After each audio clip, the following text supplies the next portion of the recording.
Welcome back to another episode of the CSK8 podcast. My name is Jared O'Leary. Each week of this podcast is either an interview with a guest or multiple guests or a solo episode where I unpack some scholarship in relation to computer science education. In this week's episode, I'm having a conversation with Andre Daughty. We discuss how an educator in Andre's life sparked a passion that led to a career in education, representation in education, thoughts on what's holding back the field of education, setting boundaries when communicating with people who are being disrespectful, taking care of yourself to prevent burnout, the Mamba Mentality, Andre's intentionality with improving as a public speaker, the importance of play in learning, growing a podcast audience, and so much more. As always, you can find links to some of the things that we mentioned in the show notes, which is available at jaredoleary.com. Just click on the podcast tab, or by clicking the link in the description on the app that you're listening to this on. While you're on my website, you also find a bunch of gaming and drumming content, and a ton more computer science education content, including a link to Boot Up PD, which is the nonprofit that I work for, and that powers this podcast. If you haven't checked it out yet, make sure you visit bootuppd.org to see the free curriculum that I created, and to learn more about the paid professional development. But with all that being said, we will now begin with an introduction by Andre. Hi friends, Andre Daughty here from Oklahoma City, Oklahoma. Here's the cool thing. I never thought in a million years I would be a teacher. That just was not my style. That just was not my thing. I was the kid always in class making the beats, I was the kid who could whistle without moving his mouth. I was the kid always humming and singing. I could do the work, of course, because we could do the work. I could do the work, but after the work, I was bored. I was the kid not wanting to go to those centers and those reading centers and listening centers over and over again. So I would make beats and I would be that distraction and get kicked out of class. It was one day that I found the love for music, and being inside of band, it switched and changed my whole life. Little did I know at that time, I could play 8 instruments without any musical theory, without learning music. I could just hear it because my mom is a musician and I could pick up on the sights and the sounds that I heard over time. And that started my journey. I was going to be the next Stevie Wonder. Went to an HBCU called Langston University, the only one in Oklahoma. That's where the Gap Band has come from. Charlie Wilson has come from there as well. And I was going to be the next Prince, literally. I can play the music, I can make a CD, but you cannot be Prince in Oklahoma. It's just not going to happen. There was not an avenue for jazz. So I wanted to be a teacher. I wanted to inspire other students at the elementary level, like that one teacher did for me. And here's the secret. That one teacher was my very first Black male educator. So I actually got to see me, or a part of me, the characteristics of me in him. And I was like, that's dope. And so now I've been in education. This is year 22, and I get the opportunity to inspire those from the elementary level all the way to and through the collegiate post-grad level, and get to help with keynotes and conferences and speaking the truth to power in education from not just a musical standpoint, but from an elementary standpoint, technology standpoint, equity standpoint, building the culture standpoint, organizational standpoint, all of those things. And I'm so glad to be here with you today. What grade level was it when you had your first Black male educator? 6th grade. And that's, middle school, because you're trying to find yourself. You were at the elementary level and you were the big man on campus, big person on campus, right? Then you go to 6th grade and middle school, you're starting all over. And the 8th graders are taller, bigger, more mature. They're dunking on basketball goals, and here I am, this 6th grade kind of awkward nerd, you could say, who thought he was cool because I was cool at the other spot. And then he showed me, and not just me, but he showed so many of us, like, man, you can be cool in the skin that you're in. If you like comic books, rock comic books. If you like musicianship, rock it, but excel at it. Don't just say, I like music, but like his words used to say, anybody can be a drummer. Anybody. I can go and find a drummer to play a gig anytime, any given point, because anybody can play on the 2 and the 4 and the 1 and the 3 with the bass drum. He said, but the money comes being a percussionist. So I don't want you to be a drummer. I want you to be a percussionist, because being a percussionist will get you gigs. And at that time, we're kids. Now we just want to be in the marching band. And our marching band style was very similar to like an HBCU, really performative, dancing and whatever the pop song was, adding that, including that in your routine. And that really struck. And even till today, it still sticks with me. Drummers are a dime a dozen, but percussionists are different. And he nailed on the head on that. Because once when we learned how to read music and understood the why behind, like to play a xylophone or marimba, so to use that and to play piano keyboards. Anybody could be a drummer, but can you actually play different genres? Can you actually swing it right? Can you read music and play what you don't feel, but what is on the paper? He retired, and this is how dope this teacher, his name is Mr. Reginald Irons. This is how dope he was. I got married to my middle school sweetheart. He was at the wedding. He had both of us in class, and he and his wife showed up at our wedding. And I thought, I still to this day, like, that just blows my mind that an educator who probably had so many other things to do on a Saturday in band for him to come to our wedding or for him to help me get a scholarship. So when he retired about 2 springs ago, the word got out on social media. This was his last year. My wife and I made sure to show up to his retirement ceremony and took pictures with him and hugged him and thanked him. And he's like, I knew it all along. It was in you. You just needed someone to help pull it out of you. And so, yeah, man, Reginald Irons, yeah, inspiration indeed, man. So I'm curious, what about school up until that point did not work well for you? Yeah, it was never connected. And I think that's one of the things that we as educators sometimes forget. Yeah. We don't connect why we are doing what we are doing or why we are learning those objectives, those standards, those expectations, those competencies, whatever you want to call it. The example that I always share is in math, we talk about what slope is, and we're trying to find an intercept, slope intercept. Okay, great.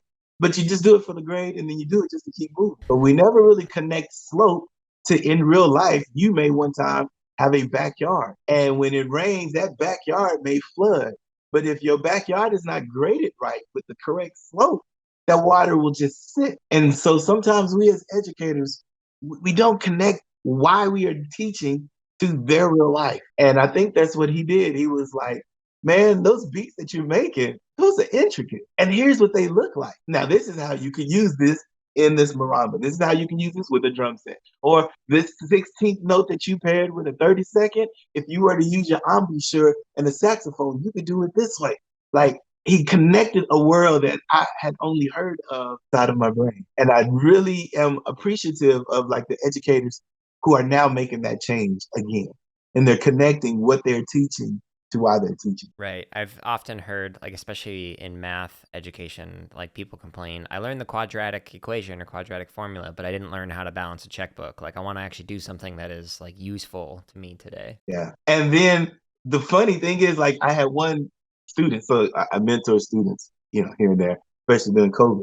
And one of them was like, man, I'm really trying to find, like, what is the cheapest car? Because I'm about to be in high school. Like, I need a car. What is the cheapest price do I get a 2010 for this price, or do I go a 2008 with more of the bells and whistles for this price? He literally like had a Google sheet of all the pros and the cons. Yeah. And I was like, dude, this is fantastic. You doing upper level math, you just don't know it. Yep. And he's like, nah. I'm like, no, really, really, really. You are trying to solve for X based on these variables. And it didn't connect with him. I said, ask your teacher. Go take that to your teacher. Email your teacher. Let them know. And then he showed it to his teacher. And his teacher was like, this is calculus. He had no idea. He's like, wait, what? Like, yeah, you are doing upper level math. This is calculus that you're doing. And it blew his mind. So I'm really hoping that we as educators, for those perhaps who aren't doing it, I hope that we reconnect that. Why am I teaching you how to read? And why is it important to be able to read the fine print and inferences? And connecting that to if you were to sign a contract, or if you are about to get a loan, or if you want to buy a house and they give you all those papers for the mortgage, you're going to have to infer a lot of that reading. Yep. Making those connections. Yeah, I had some really good educators in my life and some really problematic experiences in education. And both of them have informed how I worked with kids in the classroom, and like whether it was learning what to do or what not to do. So I'm curious for you, like, how have like both your positive and negative experiences in education kind of informed your own approach to education? I agree with you 100%. You can get some learning from any and everything. I mean, I live in Oklahoma City. I would be lying if I told you that I never had a racist teacher. I had quite a few. And in our mind, this teacher's racist. This teacher should not be teaching at this school full of all these minorities, because this teacher is flat out racist. And I remember in my head saying, if I'm going to ever be a teacher, I'm never going to do it like that. Or even when I made the switch from being a music major to an elementary education major, that was one of the first things that popped up in my mind. I am not going to do it that way. I remember how it felt to be called the N-word. I remember how it felt to voice concerns to principals and to other teachers, and they dismiss it. And so using that same remembrance of how it felt, then I keep that, in mind for my students. How do they feel? Are their voices not heard? I want to be that safe space, that brave space for them when they do have those issues, those concerns, and be there for them like some of those teachers weren't for me. And then on the other end, man, I really had some dope teachers. And the way that they would teach really helped a lot of our students. Some of them weren't as traditional. A lot of them were, stay quiet, 60 minutes, be quiet, go work. Here's instructional. Here's your independent. Turn it in, go on. A lot of them were like that. But a lot of them, like, show us that Shakespeare wasn't the only genius, that there were some of these other books that were really dope, or there were some of these current events and how those current events really actually helped us become who we are today. So yeah, I had the good and the bad, and kind of like what you just said, you kind of mesh it together. You pull, oh, I like how they did this here. I like how they did this here. I hated how they did that. So I'm gonna remix it to do it this way. And then, it helps practice with your teacher. Yeah, one of the things that I've talked about quite a bit on this podcast is how in computer science education, they're constantly talking about how there's not enough women in the field, in CS in particular. And I agree, totally on board with that. It's underrepresented. But what's not often talked about is how in the elementary space, which is where I've tended to work in K6 and K8 environments, it's an abundance of women. And so the underrepresented people are males in particular. So like in most of the schools that I was at, I was the only male presenting individual in the elementary school. And because like 86% of elementary teachers are white women. So your comment about like not having like a male Black educator until 6th grade, like I didn't have one until my undergrad, like one of the percussion professors. And he was one of my favorite professors. Actually, when he was in hospice, like went to see him and say goodbye and whatnot, like profound impact on me. And I'm getting choked up thinking about him. But that lack of representation that in that homogenized space in the elementary space, like it can be problematic. Like how would you recommend as a field we could potentially address that or change that? Yeah, it does matter. Big time. My wife was a second grade teacher. And when my wife first started her career, she was the only Black teacher in that school. And it was with purpose. The principal hired her on purpose. It wasn't like a diversity hire, but the principal realized we got to get more educators in that building that look like the students they serve. Right. And so just imagine going up and down the hall and all of the teachers and all of the parents and all of the students seeing my wife, and they're like, she looks like me. She has beautiful big hair like me, or she's got full lips like me, or her skin color like it made a difference. But she would get every day, she would get like pictures, because once again, we're talking second grade here. She would get pictures slitting under her door of, hi, how are you doing? How like they're walking and they wave. And I mean, she was almost like a superstar because everybody wanted to be in the class because she looked different. And then what I loved about that school was that she gave them an opportunity to learn about herself and her culture and how she was raised. And then they got to learn from her. She got to learn from them. And I really think that really matters. In my classroom, when I was in those classes, I remember parents saying, oh, he needs a good father figure, or he needs a good male influence. We need to switch that person to his class. And then next thing I know, they were trying to put 40 and 50 kids in my room because they needed a male figure. No, what the parents were trying to say was, you look like my son. You go through some of the same struggles like my son, and my son can learn from you. And I think there is some importance to that. I'm grateful to be one of the people who get to have those conversations like with our leaders and our administrators on that. Like, where are you recruiting? Are you recruiting towards them? We are out there. There are a lot of educators who identify as male. Are you looking for them? Or are you just going to your tried and true colleges to recruit there? Once again, I went to an HBCU, Langston University. I remember, man, my freshman year, right? I'm still doing the generals. I'm still, knocking out my generals, and they had a teacher fair. And I'm like, okay, let me just go and see, They said you get extra credit. I'm being real. They said you get extra credit if you go.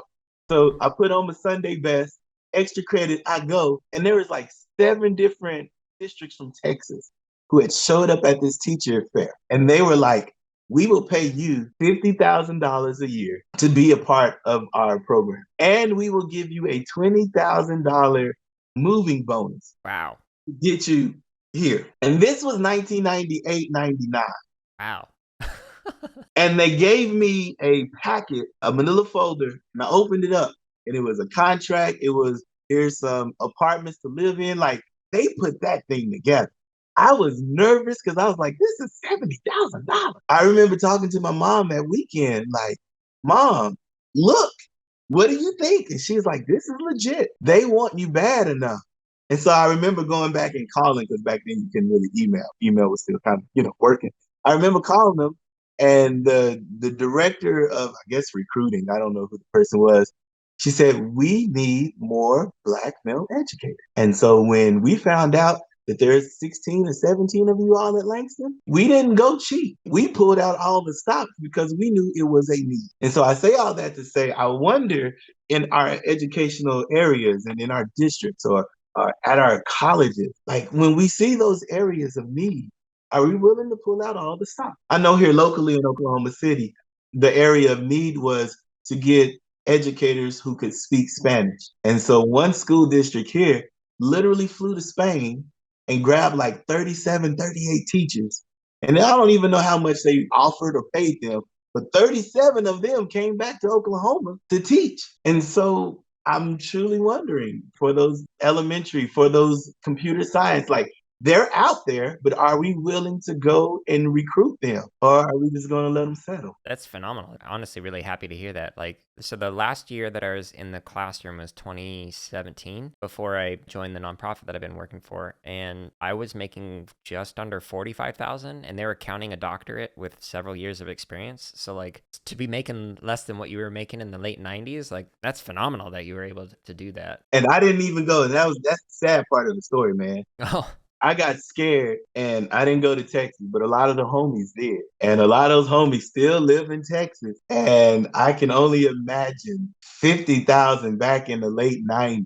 They had to be stacking some money. I can only imagine. Because, like you said, there are so many people here in Oklahoma with masters, with doctorate, and they're probably barely, tipping that 50 through 70 range. right. One of my parents' friends is a teacher in Oklahoma, and yeah, it's the pay out there is pretty comparable to what it is in Arizona, where I live. It doesn't pay very well. Like, you go to another state and easily double what you're making in like Oklahoma or in Phoenix. Yeah. That's why a lot of our educators here in Oklahoma are moving either to an online space or just quitting and going towards Texas.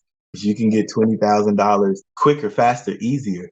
You're still doing the hard work. You're still doing the workload, the paperwork, all of that. But now you can actually afford to be a teacher in Texas. And Texas is blowing up for that reason. Yeah. Yeah, 6A school districts all over the place now, just because people are moving that way and teachers are going that way with them. Yeah, and they're doing a great job of recruiting. Like, even in my undergrad at Arizona State, there were people from Texas who would come and recruit music educators. Like, it was a well-known space to go if you wanted to be valued as an educator. Like, Texas was one of those states. Yeah, yeah, I can't blame them. They're playing the long game just like any sports team, right? Yeah. Sports team, you want your best free agent. And so you're not going to go to a Kevin Durant with the low number or a LeBron James with the low number. If you know that that is a need for your department or for your district or for your community, you're going to, unleash some of that money. And that's what Texas has been doing. Yeah. I can't fault my friends who moved to Texas and I ain't seen them. We see them on social media, things like that. But I can't hate on them at all for that.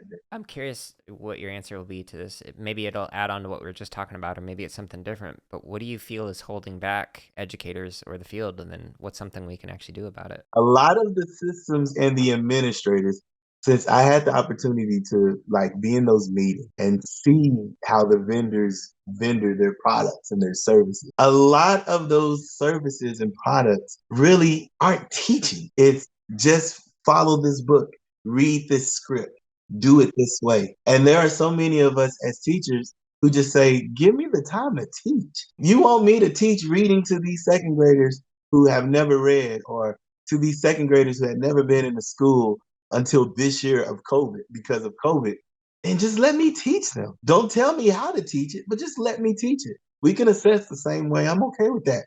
But give me the agency to teach these students what they need to know. And some districts, some Basel series, some curriculums, they're not doing that. They're handcuffing our teachers, which then hurts our students. That's personally from what I have observed. And then I've also seen it where our systems are set up where they say, go ahead and try, explore, discover, go for it. I want you to teach your way. Go for it.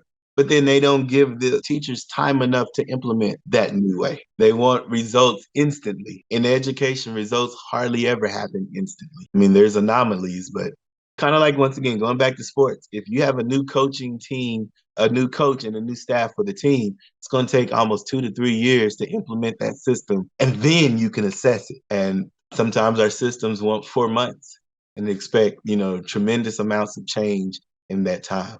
So that's personally. Systemically, one size does not fit all. And there are some times that one size wants to fit all. Also, systemically, there are certain people in education who are running shows of education, but have never been a part of education. Yeah. And I'm seeing that hurt students and teachers and schools in education. And then that's when it gets political. That's when the kickbacks happen, because my friend and my buddy is the CEO of this, so we want to bring them in with this government money.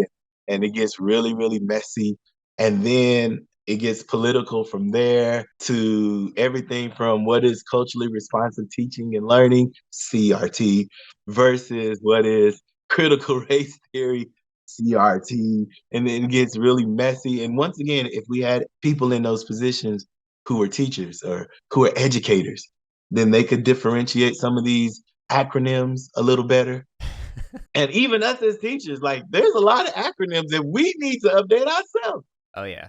But that systemically, that is where I'm seeing is the biggest concerns. At first, I thought it was going to be COVID, post COVID. How do we do a brand new world of education now that our teachers and our students know that they can learn online and they can do it effectively online? But nah, we've kind of thrown that to the side. And now it's really political of what books should be banned and why should they be banned. And this is a history book. And one of the ones that I scratched my head on, and then I, in a very peaceful and loving way, admonished certain people. They wanted to ban Michelle Obama's book called Being. And I was like, Because why? if you read the book, she is literally, there is no. I heard the audiobook. I read the book. Nothing is there. So now, since nothing is there, it makes me infer that there's another reason why you want that book banned. And that's the conversations that I don't mind having with individuals or with districts, because let's get to the root of the problem. Let's not attack the branch or the limbs or the leaves. Let's get to the root. Let's get to the soil. And if we need to till it and turn it over, let's till it and turn it over. If we really need to uproot the tree and just put it in some different soil, let's do that. But we got to get to the root. There's no reason that book should be banned in a high school. That was ludicrous. But it was a conversation worth having. I think I can guess who they voted for, what kind of party, based off of that. It's amazing how political things have gotten and how much of an influence it's had on classrooms. Yeah. Even here locally in Norman, Oklahoma, that's where the Oklahoma Sooners play. University of Oklahoma is. A teacher knew the banned book guidelines. So the teacher said, okay, here's a QR code. You can Google this too. Here's a QR code. If you want to read some of these books and see why they shouldn't really be banned, go for it. And so put the QR code up. The students went to it. Some officials came after this teacher. And I think the teacher resigned. Wow. And this was within the last 2 weeks. Wow. Yeah, it's gotten really political for no reason, in my opinion. Unless you, okay, what I share with my friends, because I live in Oklahoma, and Oklahoma is a very conservative country. I totally get that. I've got friends and family who are conservatives, I got friends and family who are liberal, and I'm like the bridge. I don't mind being the bridge because we got to have these conversations in order to grow. This side is living in this bubble, this side is living in this bubble, and they cannot meet in the middle. So I try my best to create those conversations or those questions, those probing questions to get the conversation started. And a lot of what I have observed is that some of my friends in Oklahoma, their history of our U.S. history has been a fairy tale of U.S. history. Yep. It has been Disney-fied, which is a great thing because Disney makes you feel good. By the end of the movie, everybody is happily ever after. But from the other side or the other side of the tracks or from a different perspective, it's never been a Disney-fied version. Right. And so having those conversations, that's what I'm seeing more of, which is really interesting because I too would struggle with that. You see what I'm saying? Like, imagine if your entire life you heard the best instrument in the world is the percussion, even though both of us could say it is. But that's all you've heard your entire life. There are no other instruments. The percussion instruments is the best. And then one day you hear a symphony with no percussion or a quartet, and it just blows your mind. And then they say, well, yeah, these string instruments could be considered the best for orchestra music. It would mess up your thinking. Yep. Because for your entire life, you've only heard it one way, but now you're being exposed to a different way. And it's much easier to stay in that cognitive dissonance versus accepting it and growing from it. And I believe that is what is happening here, at least locally, with the conversations that I'm having. Yeah, I could see that. Like, living in Phoenix, like, it's very similar in terms of mostly conservative. We've had some interesting education laws that are racist in terms of, like, you're not allowed to speak Spanish unless it's a foreign language class. I had kindergarten classes, like 35 kids in it. None of them spoke English. And it would be illegal for me to say, to sit down or, hey, let's all stand up. If I said it in Spanish, it would be illegal. There's also laws like, I think they changed it recently, but when I was teaching, it was something along the lines of, you will not portray the homosexual lifestyle in a positive intent. Like, it was really weirdly worded, but like lots of weird stuff with it. I'm honestly not sure what to do about that with all these like influences going on in the classroom. But then myself, like, politically, I'm a registered independent, so I try and hear both sides of the aisle and try and understand it. But navigating those conversations has been difficult to like be able to seek to understand somebody else's perspective that I disagree with. I'm curious how you have done that or might recommend others do that who are in these positions. I don't mind seeking to understand. My hard line, draw the line in the sand, is if you're homophobic, if you're racist, period, point blank, misogynistic, period, point blank. Yep. I'm not seeking to understand those terms. We can discuss policy all you want, but as soon as the policy infers some racial things, some homophobic things, hard stop. Just being brutally honest with you. The last 2 or 3 days, my social media has been on flames because I pointed out the comparisons of the Bible Belt and Oklahoma Christians, as I am one, and how a certain savior paid a debt for humanity, similar to how this government allowed to pay a debt for a lot of people. Some of my conservative Christian people went off. AWF, they went off on me, man. And a lot of DMs, a ton of them. Andre, how dare you? How dare you? And once again, I'll listen to understand, and I don't mind us having that conversation. But as soon as I feel or I see or I infer that you're not talking policy anymore, you're now moving towards this race is better than that race, or this gender is better than that gender, or those people. I had a lot of those people in the comments. And I said, pause. And I always say it really respectfully at first. We're at a stalemate. And just like in chess, neither side is going to hear each other anymore. We're at a stalemate. So I'll just quietly bow out and let you believe how you believe, because chances are our conversation is not going to change your perspective. Right. Your perspective has been that way for at least 20 plus years. I'm not changing that, but I did want to lift it up to you. If they continue to try to convince or manipulate or continue, like most times after I say that, the majority of them will say, well, great, discussion. Thank you. Some of them will double down on a few words. And then that's when I left up to them. This is what you said. We call it pulling receipts. Do y'all call it that in Oklahoma? I mean, in Arizona? No, I haven't heard that term. Yeah. Pulling receipts is that like you said this long time ago, but now you're saying that. No, let me go back and grab that receipt from what you said and give it to you because this is what you said. And then that's when I normally lift up the racism and the homophobia and all of that. Like, this is what you said. Now, this is some work that you need to do because you said it. You said it. Screenshot. This is what you said.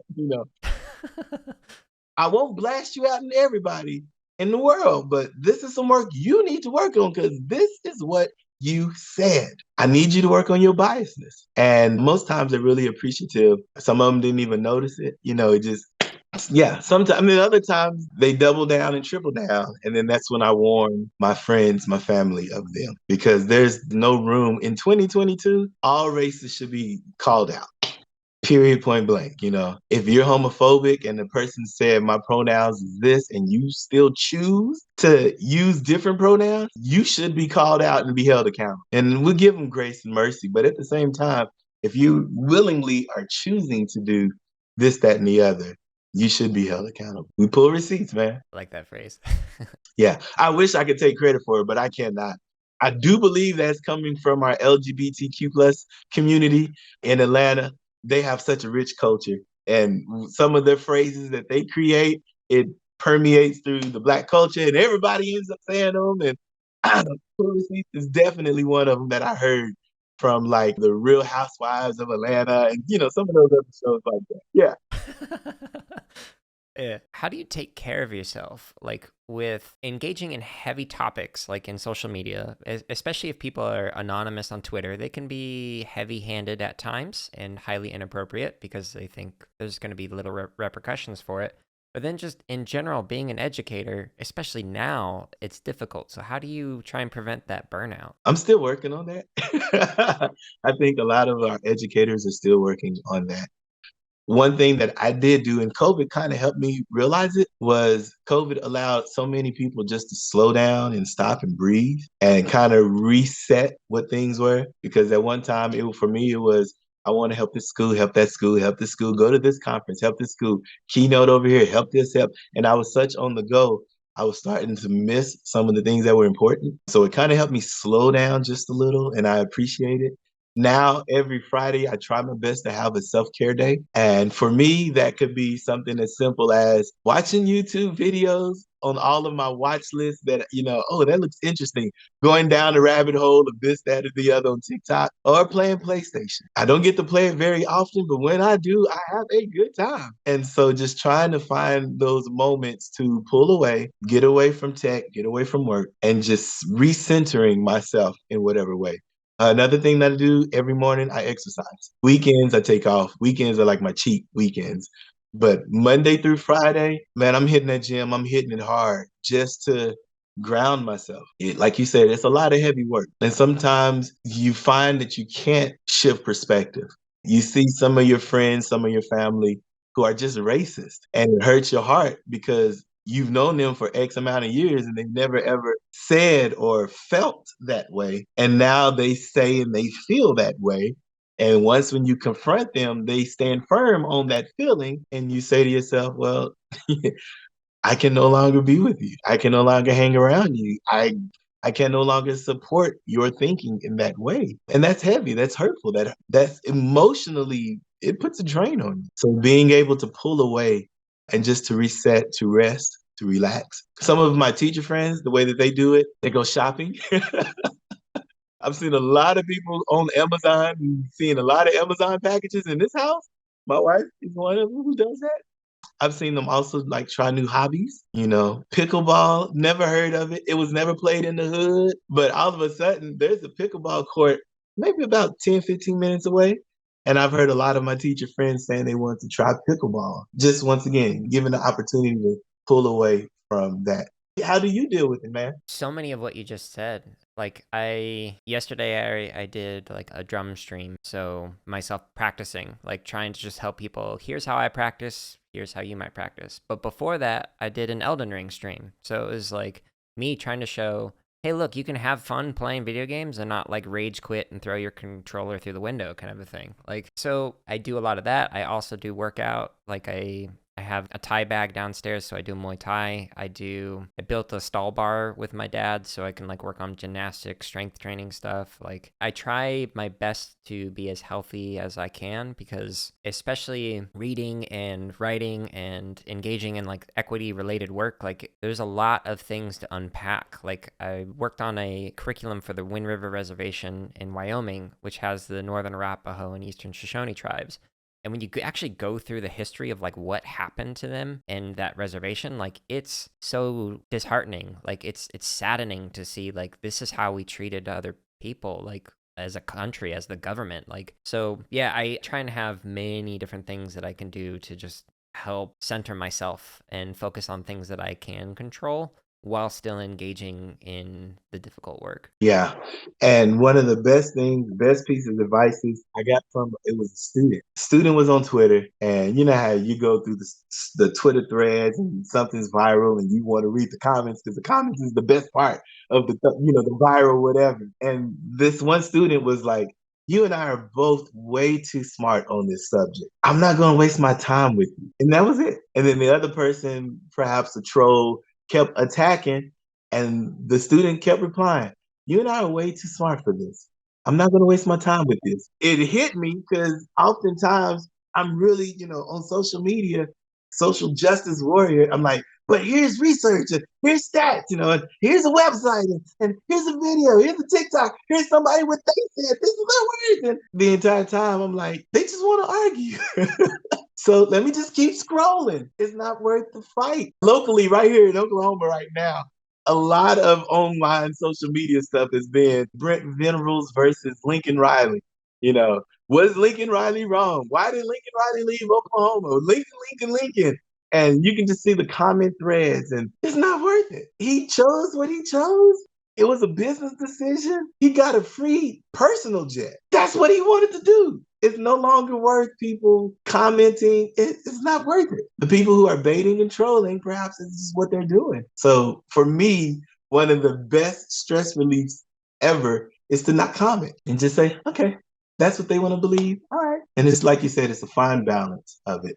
Because there are some times that you do need to step in and speak up and say, before this becomes more misinformation and more lies, here's a resource I'd like for you to read, or here's a thing. Yeah. Yeah, it's hard being somebody who like identifies through and through as an educator, like somebody who wants to help people learn things. Like when it comes to problematic behavior, it's hard to sometimes be like, to not say, hey, here's a resource that can help you, when the people are just not willing to engage in a discussion. Like if it's more of a monologue that I'm trying to have a dialogue, like at some point it's just like, okay, I provided some resources. I hope eventually you get to a place where you are able to dive deeper into it. Yeah. And I'll give them two. I'll give them two chances. We'll dialogue 2 rounds. And if the needle's not shifting, or if you're not even open to the needle shifting, all right, it's been great having a conversation with you. I look forward to more, because you're just putting more weight and pressure on you. And some people are doing it just to troll. Other people, they just want to read. And so you're speaking your truth and you're speaking your voice and you're giving opportunities for learning. They're just going to have to pick it up on their own time. So this is a little bit of a shift, but what you were just talking about with like the pressures and whatnot, I'm curious what led to your interest in becoming a public speaker? Because like it for years has been touted locally as like a greater fear than the fear of death, like speaking publicly. So what led to that interest? Because it seems like a high pressure kind of thing to do. Yeah. As you can tell, as your listeners can hear, I don't mind talking. I was always in trouble for it. In the comment section of every report card, they always give you the sandwich model.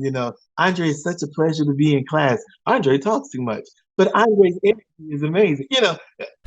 I was literally that kid. Yeah. And I remember my first year teaching, we had to go to some PD. And I remember sitting and I heard this speaker speak. His name was Dr. Jawanza Kanjufu. And he opened with this quote. And that quote shifted my entire philosophy in education. He said, if you observe students, they will teach you how to teach them. And then he just sat. And for me, it felt like 5 years that he just let us chew on it and process. But I'm sure it wasn't 5 years. But the more and more I thought about it, and the more and more he explained it, he's like, your students will teach you everything you need to know. You got to sit and listen. And I thought I could do that. I could do it. I've got experiences and stories and strategies. I can do that. And I knew that I could do that. I was just never really given much opportunities. And it wasn't until many, many years later that I got a few opportunities at conferences, and the feedback was overwhelmingly positive. And then one person said, have you ever considered doing this nationally? And I hadn't. I knew I could, but I just didn't know how do you take those steps? Like, how does, Simon Sinek become Simon Sinek? Brene Brown did, like, what does that look like? Is it someone helped them along the way? Is it that they were grinding and then finally had the bid come up? I, I did not know. And then doing workshops nationally and, sharing content online and social media and having those discussions, it's kind of started to work in the favor. But in my mind, I knew I could do that. And now here's the coolest thing that I always tell students. The thing that you normally get in trouble for is your gift. That's normally your talent. That's normally the thing that can help you make a lot of money. And so the thing that I used to get in trouble for was my mouth. Where are my beats? Where are my musical influences and my hums and my scats and my talking to my friends and my talking and over explaining and being thorough? Well, that ended up becoming my talent because now at a keynote, I can talk and explain different perspectives in different ways. I can use musical cues and musical ideas and relate that in a way where not just my musical teachers can understand, but students. But not just students, parents, but not just parents, grade levels. And so, yeah, that's kind of where the speaker came from, and I embrace it. I'm sure, just like everyone else, I get a little nervous when you first get on that stage and you look out in the crowd, and they're only going to give you 2 minutes to pay attention to see if you worth something, and if talking about you, or on their phone checking emails, whatever it is. Those fears are always still there as well. But my message matters, and I deserve to be on that stage to help educators learn. And I'm all for that. For that nervousness, one of the things that has helped me with like presenting at conferences is I heard somebody on a podcast say they like to reframe those emotions as excitement. It's like energy for you rather than like, oh, butterflies and nervousness, like the scary thing, but as, oh, I'm excited to do this. Yeah. And the fear of the unknown. I liken it into a comedian. So what I've been finding out in these last 4 or 5 years is that the way that a comedian approaches his, her, they 1 hour set is the same way most speakers prepare for their presentation or their keynote or their TED talk. They start off in the small clubs and they work on that material. Same as educators. They start off researching the material and condensing it into biteable chunks. And then they share those chunks on Twitter or with their group me chat or something. Same with comedians where they go into the little small clubs and they got the book, they got the notepad, and they're working out their material in real life.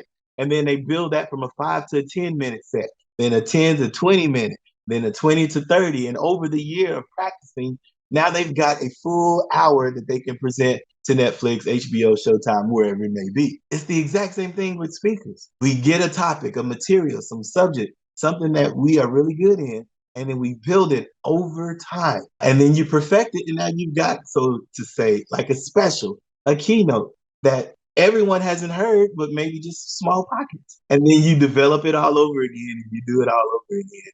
And the nerves is, will they be appreciative to the hard work that you did to share that topic? And that's the excitement once when you cut your first joke in that opener and you introduce yourself.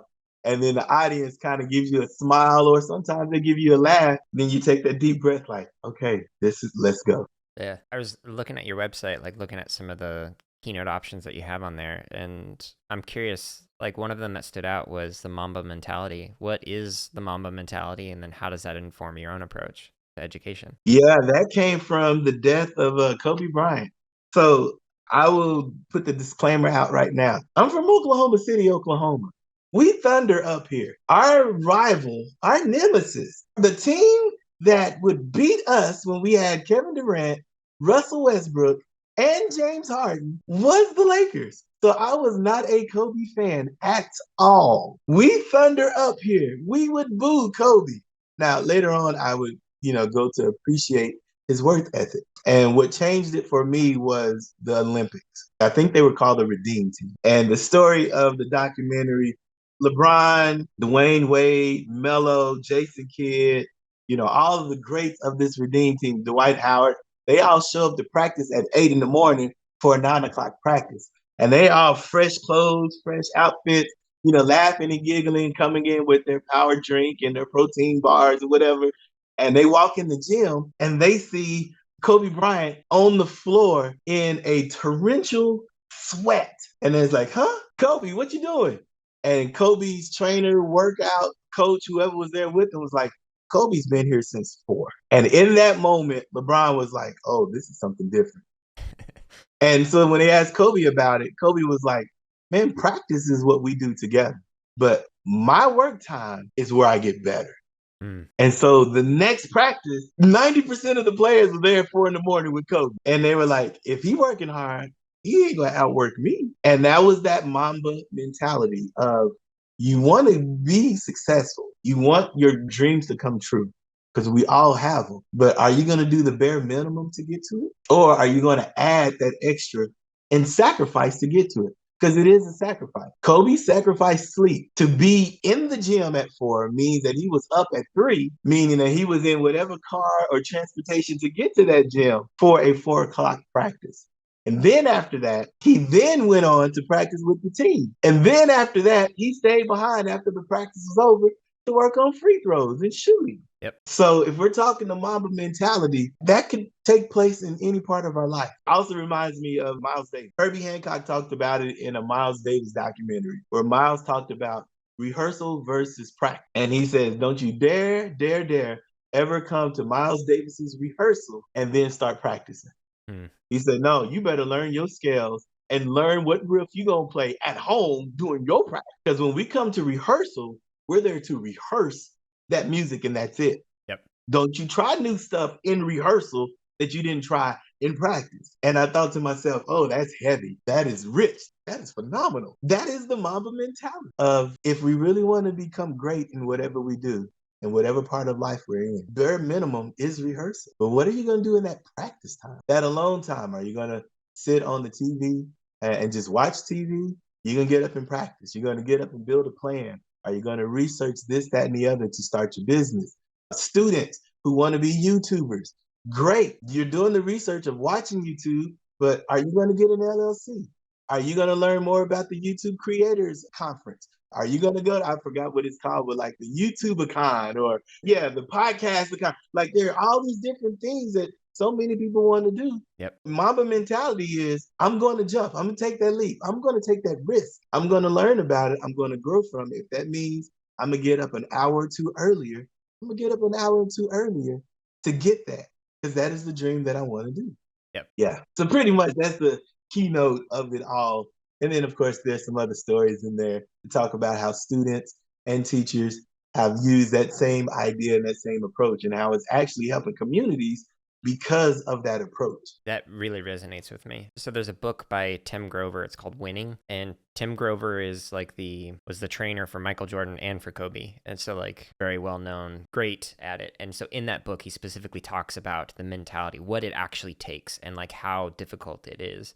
Having succeeded as both a percussionist and music educator and then now in computer science, the amount of time and effort that went into refining that craft, I can't understate how many hours I put outside of the teaching time to get better at teaching or get better at playing or coding or whatever. That's one of the reasons why I ask this question is, how do you practice or iterate on your abilities, either as an educator or as a speaker? I'll share a secret that only my wife and maybe a few others know. I'll share with the audience here. When I listen to a keynote, at a conference, I'm not listening to it as a keynote. I literally pull out my notepad and I'm clocking this. Their intro was 2 minutes. Their first joke of this topic and this da-da-da was from this time to this time. They use this transition and I'm literally drawing it out and mapping out their keynote. Yeah. And then from there, I study it. And once again, I got this from comedian Kevin Hart. In one of his books, he talked about that, how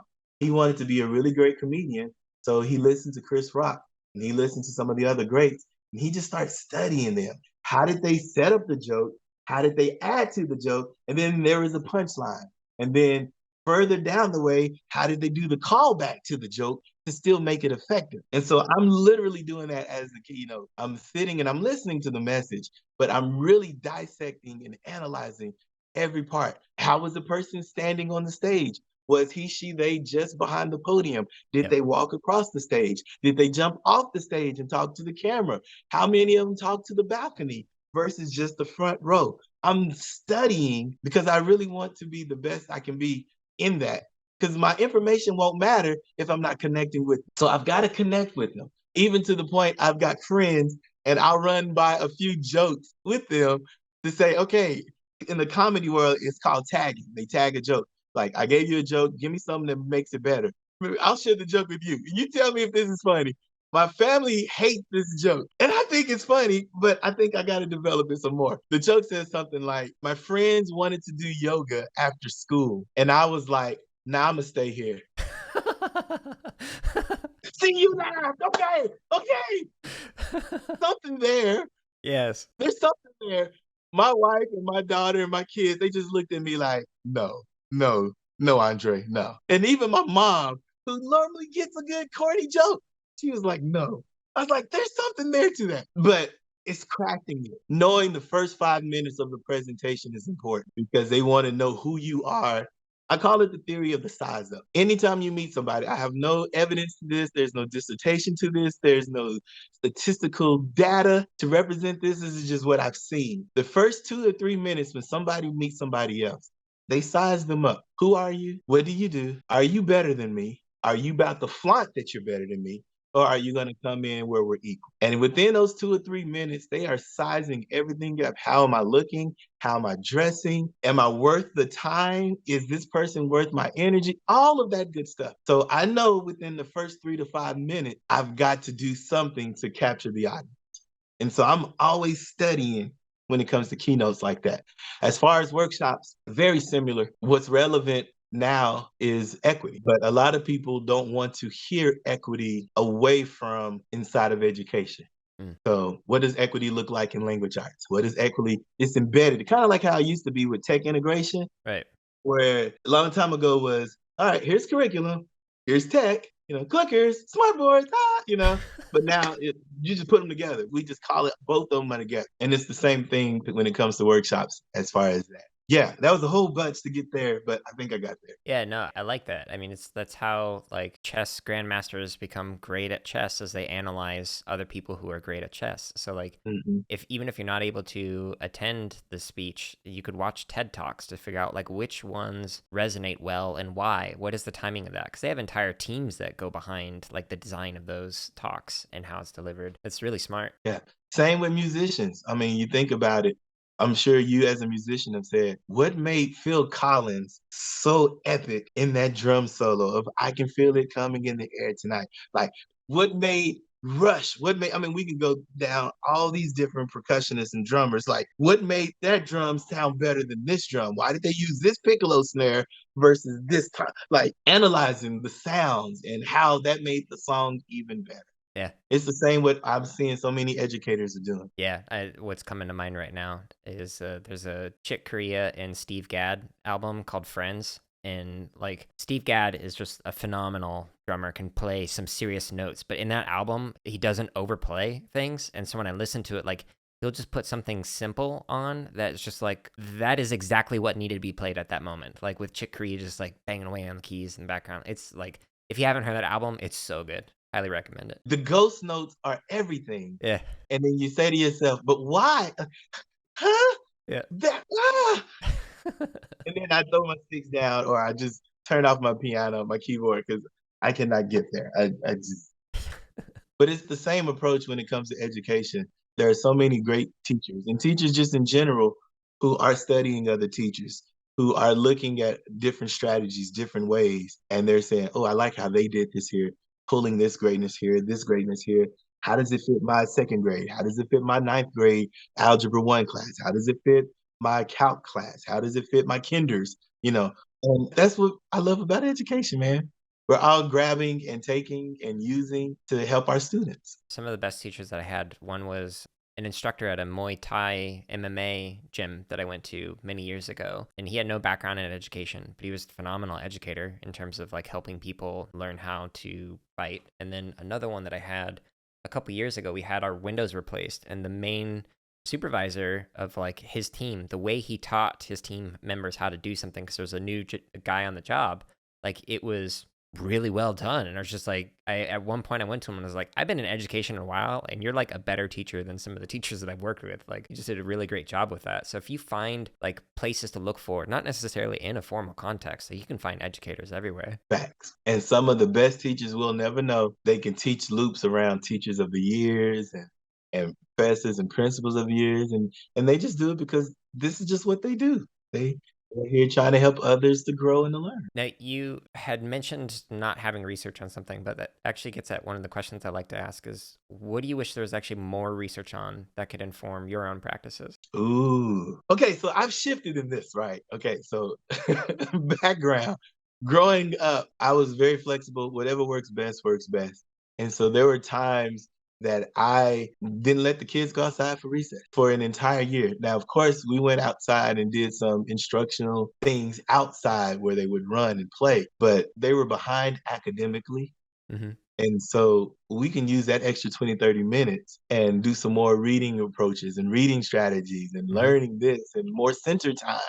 And by the end of the year, they could read. And I mean, just we got off like the bad school list. We were second most improved in the state, like all of the accolades from it. But looking back on it, these were fourth grade students who should have been outside playing. Mm. And I hate that I robbed that from them because you can learn through play. Yeah. And so I wish that that would happen more. I had an opportunity, man, to do a workshop in Australia. And so I'm there in Sydney when they had their big fires right before the start of COVID, too. And so I'm there in Sydney and I'm presenting, 3-day workshop. Let's go, let's get going. They're excited. I'm excited. One of the administrators comes up to me and says, just to give you a quick reminder, at 10 o'clock, we have morning tea. And I was like, huh? And they said, yeah, basically it's recess. Wait, what? It's like, yeah, we're going to stop at 10 o'clock and we're going to have some muffins and some drinks and some tea. And we're going to have like a 20 to 30-minute morning tea. Yep. And I'm like, okay, no big deal. I'll adjust as need be. And she said, we're also going to have an afternoon tea. Wait, what? Yeah. I said, okay. So in my head, I'm adjusting the day because I'm packed from the time we say go to, that hour lunch is the only stopping point. And I loved it, man. I loved it. Yep. They took walks. I saw people doing yoga. I saw others grab basketball and they were playing basketball. I saw others just talking. I mean, all these different things for morning tea. And I was like, oh, we have dropped this ball. Because this ball right here, America could really, really use this. Our high school students could use this. Shoot, our teachers could use morning tea, could use afternoon tea. I hate that we don't do that. And I would love for us to try it. So the one thing I would do is we would have more play, more recess, more morning tea for everybody. Kinder all the way up through college. Just mandatory 30-minute break. Do whatever you need to do to relax. What about you? What would be the one thing you say that you'd like to change or adjust? Well, I'll add on to that. That's something that I have learned. So the last 5 years I've been working from home. And so I'd like to do what's called the Pomodoro method, where you like work for 50 minutes, then you take a 10-minute break. And you do that like every hour. And so on that 10-minute break, like I'll go play the drums behind me, or I might go downstairs, walk on the treadmill and just read a book, or I might go meditate outside because being a pasty white, ghastly complexion, I need to get some sun so I can get some vitamin D. So I have to intentionally go outside and actually exit my house. Like, I love that. The idea of taking those mental breaks has been something that has really helped me as an educator. Like when working with drum lines, like I have a very focused mind in that I can go for hours without taking a break and like not even realize it. And so I would set my phone alarm when working with drum lines, like, oh, it's time for a 5 or 10-minute break or whatever. Cause I'd notice like their eyes glaze over, like after playing the same thing for like 30 minutes straight, they're just like mentally done. Okay, let's take a break. Let's just stretch. Let's tell some goofy stories, whatever. I think that is extremely valuable, like in the classroom, or even like you're saying with adults. With the PD that we do at Boot Up, we also take the Pomodoro approach, and that we will schedule in time for those breaks, because it's hard to go 3 or 6 hours or however long the PD is and like not take those mental breaks and do a little reset. Right. Yeah. And I'm grateful for all the early childhood elementary folk who do those brain breaks. And they're like, we're just gonna get up and wiggle for 2 minutes, wiggle, or do a dance or talk. Like at the middle school, high school level, it was a shock when I saw a teacher say, all right, we finished this. Here's your 10-minute break. Do whatever you want to do with it. Pull out your phones, look on TikTok, scroll, and all the students are like, wait, what? We can pull out our phone? Like, yeah, 10 minutes, put the timer up, and the teacher just gave them 10 minutes and they were like, wow. And then when it was time to go back into whatever their next lesson was, you could see them paying more attention and they really appreciated that. So yeah, I like that idea. Yeah, and then if they are like pulling out their phones, it's like, oh, and now's not the time for that. Right now we're focusing. Can you wait another 20 minutes? And then sure, you can do what you want. Yeah. If I were to give an answer that's different, one of the things I've talked about on here is in computer science education, there's this tendency to want to integrate because there's already so many standards, there's so many subjects that are being taught in the day. We don't need to add one more. And so that the way that computer science is being integrated is like trying to be as convenient as possible, but it does like a bit of a disservice to the field and like to what students are learning, because you're just kind of skimming on the surface, just hoping to like check off the standards. And so what I would like more research on is like an actual comparison of like, what do not only students learn in different approaches to integration for computer science, but also like how do they feel afterwards? Like, would they have rather had a computer science standalone class, or would they have rather have integrated it in math or science or whatever? It makes sense. Makes a lot of sense. What's something that you're working on that a listener might be able to help with? To be honest with you, I'm not working on much right now. I've got a lot of the courses I was doing, a lot of the workshops and the trainings. And so all summer, it has been just that on a go workshops, go keynotes, go, go, go. And so I'll finally get a break middle of September. And then that will be when I say, whew, okay, let me breathe. Now let's work to something. So it's kind of like a football, football's gearing up and they've had their training camp. And then after training camp, they play the games. Kind of like that, where I've been playing the game in my off season or my slow down season, my off peak season. It's coming middle of September. And once when that comes, I can breathe just a little and say, now what does the research say? How can I best help schools? Blah, blah, blah, blah, blah. Yep. Yeah, no, that's relatable. It's funny how a lot of people who aren't in education are like, yeah, but you get summers off. Like, that's easy. And it's like, in a 5-week period, I was home for 3 days. Like, that's literally me. I counted 11 from May to this week here. I've been home 11 days total. So since I live in Oklahoma, we have a regional airport. So I'm gonna have to go to like one of the hubs to get to wherever I'm going. yep.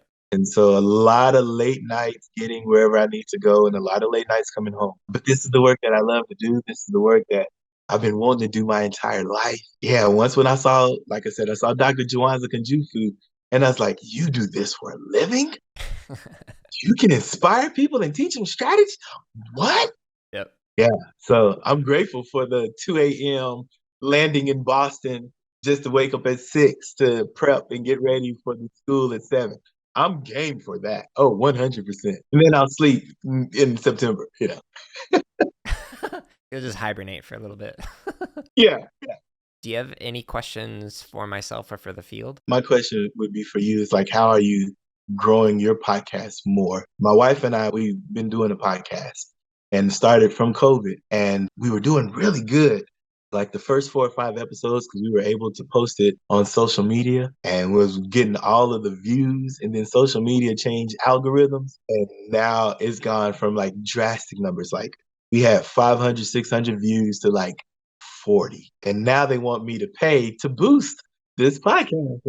And I think that is so unfair. I don't want to pay to play. That's going to be my work September, October-ish. Like, do I need to reformat it? We try to do all the recording and the filming the first 2 or 3 months of the year, 24 episodes total, and then just spread them out, do all the recording, do all the editing, then spread it out throughout the year. But I was discouraged, to be honest with you, because I thought we were trending upward. And then those algorithms hit. And I was like, my own mama didn't even know that it was posted. Like, wait a minute. That would be my question to you. Like, what things, strategies have you done to kind of help push more? There's a professor at Stanford named Andrew Huberman.